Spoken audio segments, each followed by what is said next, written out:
Ito na po yung rice cooker na ating ginawa. Tinester po natin kordon. Ayan po, medyo pumalo na po siya. Ayan po, pagkasira po yung rice cooker ninyo, ito po, papalitan nyo po yung thermal fuse po nito. Ito po, nagiging problema ng rice cooker pag ayaw po mag-power on. Yan po ang problema ng rice cooker na ating ginawa. Itong pong thermal fuse po nito. Yan po, palitan nyo. Yan po, testingin po natin.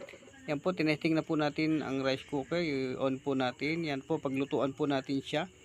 Yan po yan. Antayin po natin siya mag-warm kung magluluto na po siya. Ayan, antayin po natin mga 15 minutes po bago natin makita kung ano yung kung luto na nga po ba ang rice na ating sinalang dito sa rice cooker, kung magiging kanin na po siya. Ayan po yan ang rice cooker na ating ginawa. Yun lang po ang problema ng ating mga rice cooker, ang thermal fuse. Ayan po, tignan po natin.